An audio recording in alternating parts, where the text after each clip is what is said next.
जो बच्चे CTET paper 2 देना चाहते हैं उनके लिए यस्टेट एसएसटी का, उनके लिए ये एनसीईआरटी क्लास 6 की एनसीईआरटी है हिस्ट्री की। ये चैप्टर 2 है, 1 हम पढ़ा चुके हैं और 2 ये है। तुषार की यात्रा, यहाँ पे चैप्टर का नाम है खाद्य संग्रह से भोजन उत्पादन तक। अध्याय 2 आखेट खाद्य संग्रह से भोजन उत्पादन तक। तुषार की रेल यात्रा, तुषार अपने रिश्तेदार की शादी में दिल्ली में तुषार अपने एक रिश्तेदार की शादी में दिल्ली से चेन्नई जा रहा था। रेल में उसे खिड़की वाली सीट मिल गई जहां से वह बाहर का नज़ारा देखने में मग्न हो गया। तेज दौड़ती गाड़ी से उसने देखा कि पेड़ पौधे, खेत खलिहान, घर बड़ी तेज़ी से पीछे की ओर छूटते जा रहे थे। तभी उसके चाचा ने उसके कंधे पर हाथ रख कर कहा, पता है, लोगों ने मात्र 150 साल पहले रेल से यात्रा करनी शुरू की थी। बस तो इसके कुछ दशक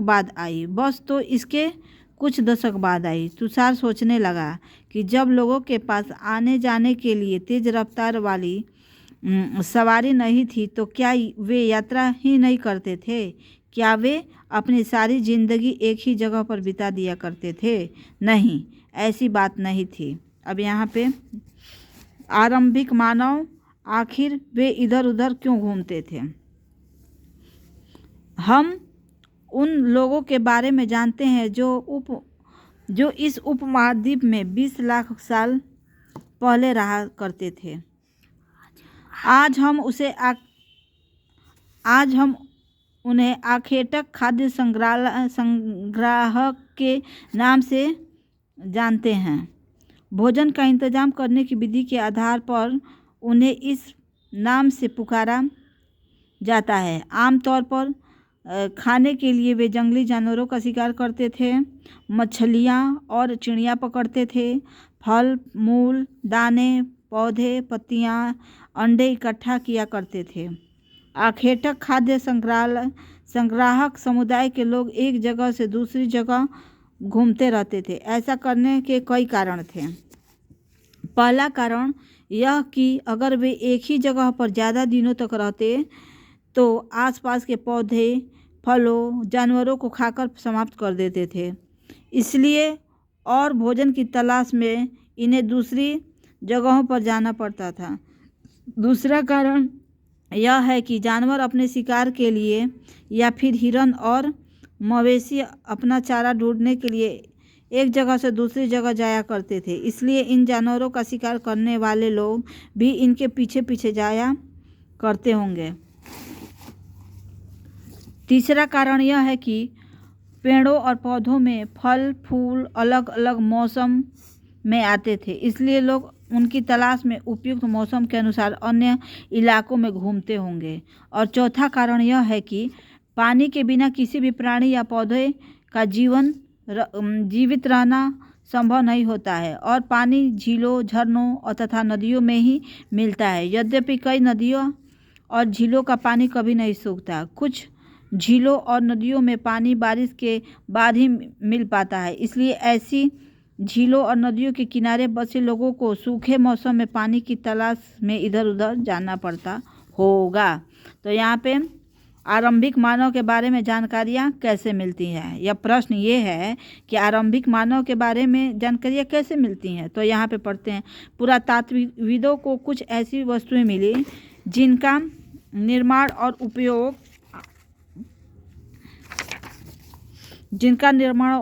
आखेटक खाद्य संग्रह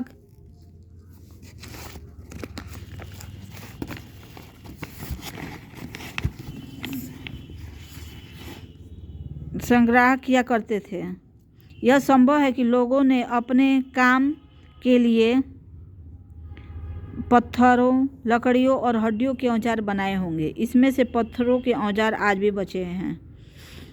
इसमें से कुछ औजारों का उपयोग फल फूल काटने, हड्डियों और मांस काटने तथा पेड़ों की छाल और जानवरों की खाल उतारने के लिए किया जाता था। कुछ के साथ हड्डियों या लकड़ियों के मुट्ठे लगाकर भाले और बाण जैसे हथियार बनाए जाते थे। कुछ औजारों से लकड़ियां काटी जाती थी। लकड़ियों का उपयोग ईंधन के साथ साथ झोपड़ियों और औजार बनाने के लिए भी किया जाता था।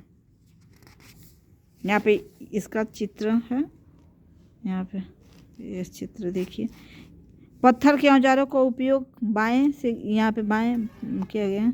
इंसान के खाने योग्य जड़ों को खोदने के लिए किया जाता था। दाएं में है जानवरों की खाल से बने वस्त्रों को सिलने के लिए किया जाता था। यहाँ पे बुआई हो रहा है और यहाँ पे सिला जा रहा है। खाल को वस्त्रों को सिलने के लिए किया जाता। जानवरों की खाल से वस्त्र को सिला जाता था।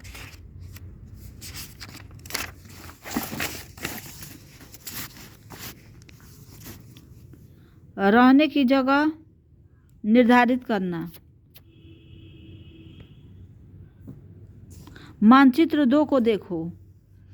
लाल त्रिकोण वाले स्थान के पूरा स्थल हैं जहां पर आखेटक खाद्य संग्राहकों के होने के प्रमाण मिले हैं। इनके प्रमाण भी और कई स्थानों पर आखेटक खाद्य संग्राहक रहते थे। मानचित्र में सिर्फ कुछ गिने चुने स्थान ही चिन्हित किए गए थे। कई पूरा स्थल नदियों और झीलों के किनारे पाए गए हैं। यहाँ पे मानचित्र 2 देखिए। यहाँ पे बुर्ज होम देखिए, भीमबेटका, कोल्डिहवा, महागड्ढा, नर्मदा नदी, ताप्ती नदी, गोदावरी नदी, मुंबई, इमाम गांव, कृष्णा, हुग्सी, ब्रह्मागिरी, पैयम्बली, कावेरी नदी। यहाँ पे दार्जिलिंग हैंडिंग, कोलकाता, बंगाल की खाड़ी।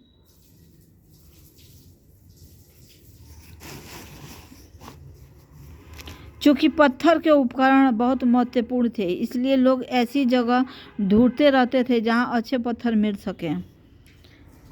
शैल चित्रकला इसमें इनमें हमें क्या क्या पता चलता है। तो यहाँ पे शैल चित्रकला है। जिन गुफाओं में लोग रहते थे उनमें से कुछ की दीवारों का चित्र मिले हुए हैं। इनमें से कुछ सुंदर उदाहरण मध्य प्रदेश, दक्षिण उत्तर प्रदेश की गुफाओं से मिले चित्र हैं। इनमें जंगली जानवरों का बड़ी कुशलता से सजीव चित्रण किया गया है। भीमबेटका, इस पूरा स्थल पर गुफाएं व कंदराएं मिली हैं। लोग इन गुफाओं में इसलिए रहते थे क्योंकि यहाँ उन्हें बारिश, धूप, हवाओं में से राहत मिलती थी। ये गुफाएं नर्मदा घाटी के पास है। क्या तुम बता सकते हो कि रहने के लिए लोगों ने यह जगह क्यों चुनी? यहाँ पे लोग रहते थे। देखिए भीमबेटका है ये, और ये शैल चित्र है, और ये भीमबेटका।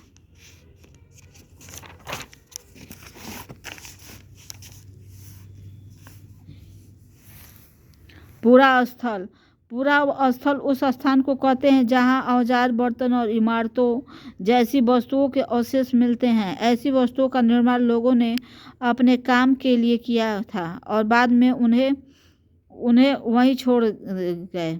ये ज़मीन के ऊपर अंदर के लिए भी किया था, बाद में वे उन्हें वहीं छोड़ गए। ये ज़मीन के ऊपर अंदर कभी कभी समुद्र और नदी के तल में भी पाए जाते थे। इस पूरा स्थलों के बारे में आपको अगले अध्याय में बताया जाएगा। आग की खोज।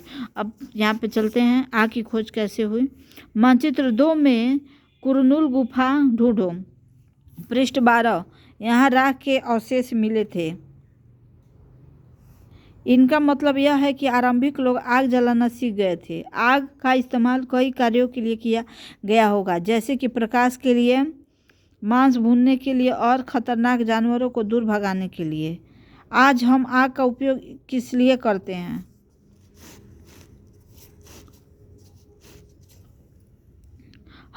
हम जिस काल के बारे में पढ़ रहे हैं, पुरातात्विदों ने उनके बड़े बड़े नाम रखे। आरंभिक काल को वे पूरा पाषाण काल कहते थे। यह 2 शब्द पुरा यानी प्राचीन और पाषाण यानी पत्थर से बना है। यह नाम पूरा स्थलों से प्राप्त पत्थर के औजारों के महत्व को बताता है। पूरा पाषाण काल 20 लाख साल पहले से 12,000 साल पहले के दौरान माना जाता है। इस काल को भी 3 भागों में विभाजित किया जाता था: आरंभिक काल, मध्य एवं उत्तर पुरापाषाण काल युग।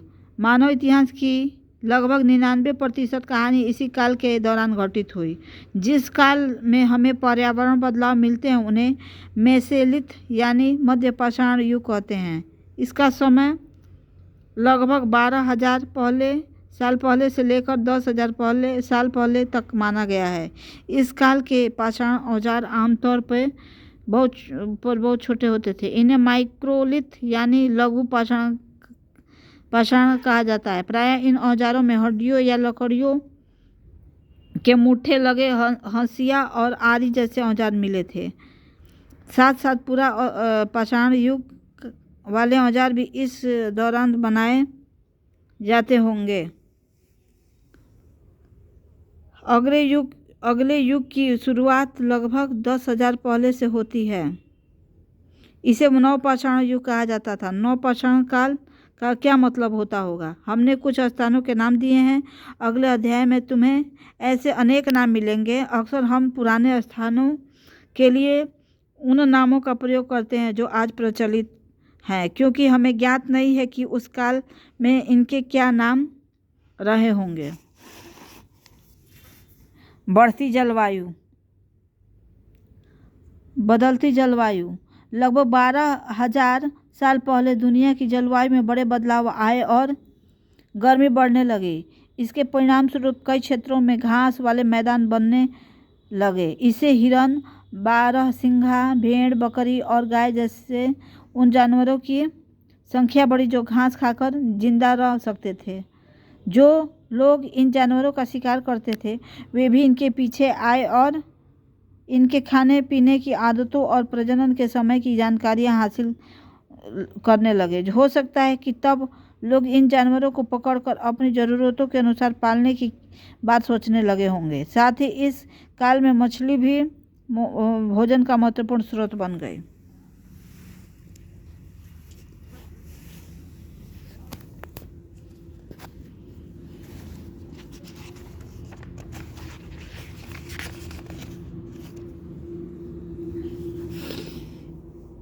खेती और पशुपालन की शुरुआत। इसी दौरान उपमहाद्वीप के भिन्न भिन्न इलाकों में गेहूं, जौ और धान जैसे अनाज प्राकृतिक रूप से उगने लगे थे। शायद महिलाएं, पुरुषों और बच्चों ने इस अनाज को भोजन के लिए बटोरना शुरू कर दिया होगा। साथ ही वे यह भी सीखने लगे होंगे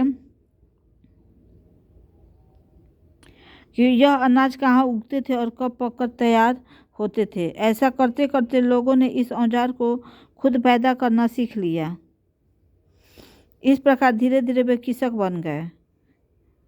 लोगों ने इस अनाजों को खुद पैदा करना सीख लिया और इस प्रकार वो धीरे धीरे कृषक बन गए होंगे। इसी तरह लोगों ने अपने घरों के आसपास चारा रखकर जानवरों को आकर्षित कर उन्हें पालतू बनाया होगा। सबसे पहले जिस जंगली जानवरों को पालतू बनाया गया वह कुत्ते का जंगली पूर्वज था। धीरे धीरे लोग भेड़, बकरी, गाय और सूअर जैसे जंगलों को अपने घरों के नज़दीक आने को उत्साहित करने लगे। ऐसे जानवर झुंड में रहते थे और ज़्यादातर घास खाते थे। अक्सर लोग अन्य जंगली जानवरों के आक्रमण से उनकी सुरक्षा किया करते थे और वे इस तरह धीरे धीरे पशुपालक बन गए होंगे।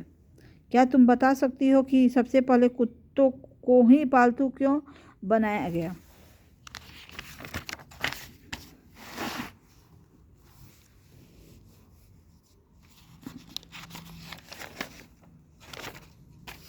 यहाँ पे घरेलू की प्रक्रिया। लोगों द्वारा पौधे उगाने और जानवरों की देखभाल करने को घरेलूकरण की प्रक्रिया का नाम दिया गया। अपनाए गए ये पौधे तथा जानवर अक्सर जंगली जानवर तथा जानवरों से भिन्न होते थे। इनकी वजह यह है कि इस प्रक्रिया के तहत अपनाए गए पौधों या जानवरों का लोग चयन करते थे। उदाहरण के तौर पर लोग उन्हीं पौधों तथा जानवरों का चयन करते थे जिनके बीमार होने की संभावना कम होती थी। यह नहीं कि उन्हें पौधों को चुनते थे जिन्हें बड़े दाने वाले अनाज पैदा होते थे, साथ ही उनकी मजबूत डंठलें अनाज के पके दानों के भार को संभाल सके। ऐसे पौधों के बीजों को संभाल कर रखा जाता था ताकि फिर उगाने के लिए उनके गुण सुरक्षित रह सके। उन्हीं जानवरों को आगे प्रजनन के लिए चुना जाता था जो आमतौर पर अहिंसक होते थे। इसलिए हम देखते थे कि पाले गए जानवर तथा कृषि के लिए अपनाए गए पौधे जंगली जानवरों तथा पौधों से धीरे धीरे भिन्न होते गए। मिसाल के तौर पर जंगली जानवरों की तुलना में पालतू जानवरों के दांत और सींग छोटे होते थे। इन दांतों को देखो, इनमें से कौन सा जंगली सूअर का है और कौन सा पालतू सूअर का है। यहाँ पे दांत देखिए। यह प्रक्रिया पूरी दुनिया में धीरे धीरे चलती रही। यह करीब 12,000 साल पहले शुरू हुई। वास्तव में आज हम जो भोजन करते हैं वे इसी प्रक्रिया की वजह से है। कृषि के लिए अपनाई गई सबसे प्राचीन फसलों में गेहूं तथा जौ आते थे। उसी तरह सबसे पहले पालतू बनाए गए जानवरों में कुत्तों के बाद भेड़ बकरी आते थे। अनाज के प्रयोग बीज के रूप में, खाद्य के रूप में, उपहार के रूप में, भंडारण के रूप में। एक नवीन जीवन शैली। तुम किसी पौधों के बीज को बोकर देखो, तुम पाओगी कि इसे विकसित होने में कुछ वक्त लगता है।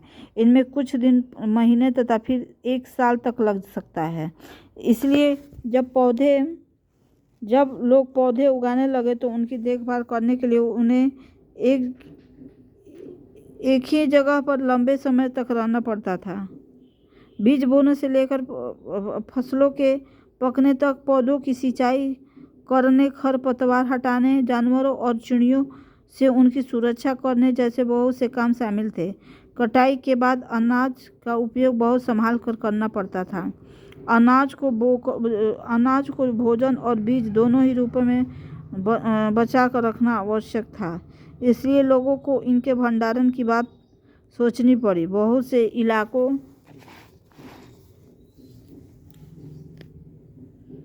में लोगों ने मिट्टी के बड़े बड़े बर्तन बनाए, टोकरियाँ बुनी तथा फिर जमीन में गड्ढा खोदा। क्या तुम्हें लगता है कि शिकारी या भोजन संग्रह करने वाले बर्तन बनाते और उनका प्रयोग करते होंगे? अपने जवाब का कारण बताओ। जानवर चलते फिरते खाद्य भंडारण। जानवर बच्चे देते थे, उनकी संख्या बढ़ती थी। अगर जानवरों की देखभाल की जाए तो इनकी संख्या तो बढ़ती ही थी, साथ में इनसे दूध भी प्राप्त हो सकता, जो एक भोजन का एक अच्छा स्रोत है। यही नहीं, जानवरों से मांस भी मिलता था। दूसरे शब्दों में पशुपालन भोजन के भंडारण का एक तरीका है। भोजन के अतिरिक्त जानवरों से क्या क्या मिल सकता था? अनाज। आज जानवरों का उपयोग किस लिए होता था? आओ प्रारंभिक कृषकों और पशुपालकों के बारे में पता लगाएं।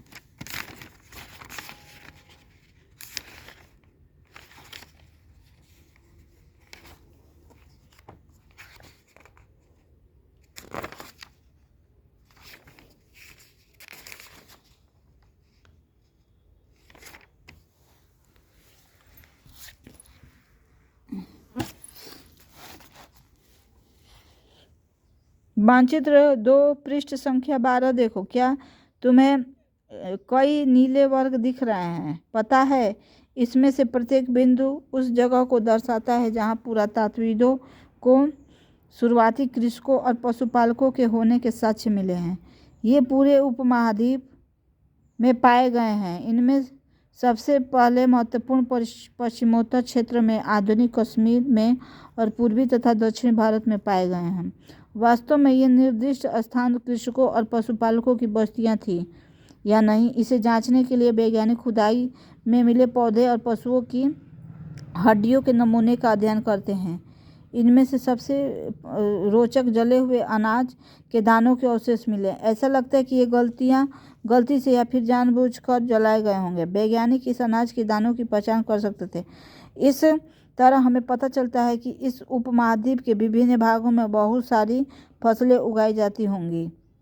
वैज्ञानिक विभिन्न जानवरों की हड्डी की भी पहचान कर सकते हैं।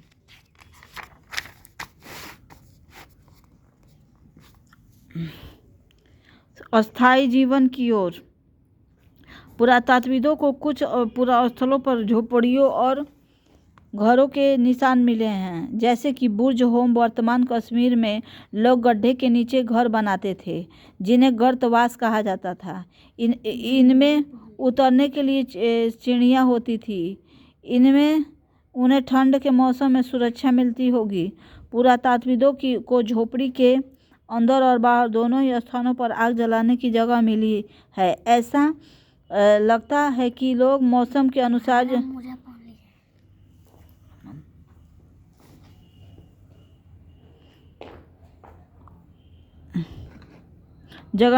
ऐसा लगता है कि लोग मौसम के अनुसार घर के अंदर या बाहर खाना पकाते होंगे।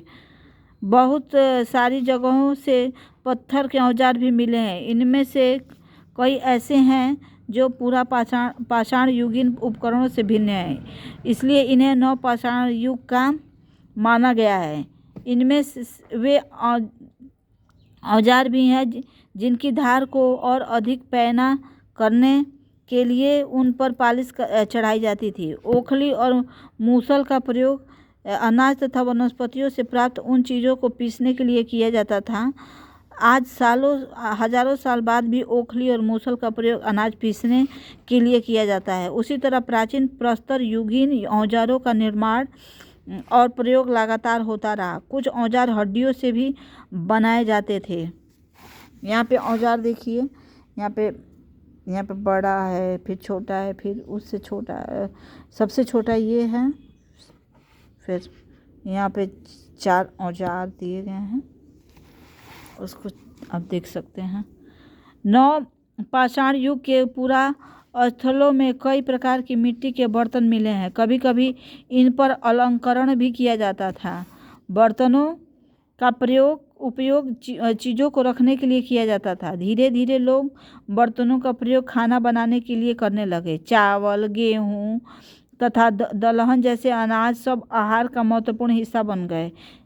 इसके साथ साथ सब लोग कपड़े भी बुनने लगे थे। इसके लिए कपास जैसे आवश्यक पौधे उपाए जा सकते थे। क्या वे परिवर्तन हर जगह एक साथ ही आ गए होंगे? ऐसी बात नहीं है। एक तरफ जहाँ कई जगहों पर स्त्री पुरुष शिकार और भोजन संग्रह करने का काम करते रहे होंगे, वहीं अन्य लोगों ने हजारों सालों के दरमियान धीरे धीरे खेती और पशुपालन को अपना लिया। बहुत जगह लोग मौसम के मुताबिक बदल बदल कर अपनी जीविका चलाया करते थे। सूक्ष्म निरीक्षण। मेहरगढ़ में जीवन मृत्यु। यहाँ पे मानचित्र 2 पृष्ठ 12 में मेहरगढ़ ढूंढो। यह ईरान जाने वाले सबसे महत्वपूर्ण रास्ते बोलन दर्रे के पास एक हरा भरा समतल स्थान है। मेहरगढ़ संभवतः वह स्थान है जहाँ के स्त्री पुरुषों ने इस इलाकों में सबसे पहले जौ, गेहूँ उगाना, भेड़ बकरी पालना सीखा। यहाँ विभिन्न प्रकार के जानवरों की हड्डियाँ मिली। इनमें हिरन तथा सूअर जैसे जंगली जानवरों तथा भेड़ और बकरियों की हड्डियाँ हैं। मेहरगढ़ में इनके अलावा चौकोर तथा आयताकार घरों के अवशेष भी मिले हैं। प्रत्येक घर में 4 या उससे ज़्यादा कमरे हैं। इनमें से कुछ संभवतः भंडारण के काम आते होंगे। मृत्यु के बाद सामान्यतया मृतक के सगे संबंधी उनके प्रति सम्मान जताते हैं। लोगों की आस्था है कि मृत्यु के बाद भी जीवन होता है, इसलिए कब्रों में मृतकों के पास कुछ सामान भी रखे जाते थे। मेहरगढ़, यहाँ पे इनका फोटो देखिए। मेहरगढ़ के घर का चित्र है। ये ऐसे बने होते थे घर का चित्र। तुम जिस घर में रहते हो उसके साथ इस तरह की घर की क्या समानता है, यानी कि यहाँ पे ये घर दर्शाया गया है और आजकल भी घर ऐसे ही बनता है। मेहरगढ़ के यहाँ ये सब पहले से ही था।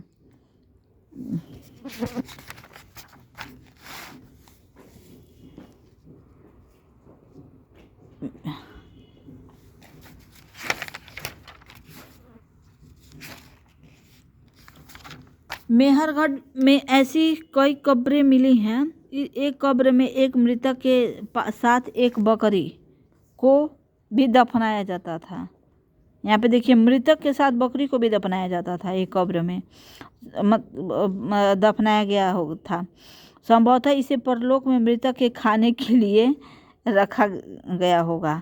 यानी कि लोगों का सोचना ये था कि अगर आदमी के कब्र में आदमी के साथ साथ अगर खाने की वस्तुएं दफनाई जाए, यानी बकरी को दफनाया जाता है या खाने की कोई भी वस्तुएं, तो उसको उस परलोक में भी खाने की सुविधा हो जाती थी। लोगों को ऐसा मान्यता था। कल्पना करो तुम आज से 12,000 साल पहले पत्थर की एक गुफा में रहते हो। पृष्ठ 13 पर देखो, तुम्हारे मामा गुफा की एक भीतरी दीवार पर चित्र बना रहे हैं और तुम इनकी सहायता करना चाहते हो। तुम रंग बनाओ और ये कल्पना करना है, तो यहाँ पे इसको छोड़िए। और ये हो गया हिस्ट्री का चैप्टर 2 NCERT। जो पेपर सीटेड पेपर देना चाहते हैं 2, जो SST से, वो NCERT पढ़ सकते हैं मेरे साथ। पहला मैंने पढ़ा दिया, ये दूसरा है।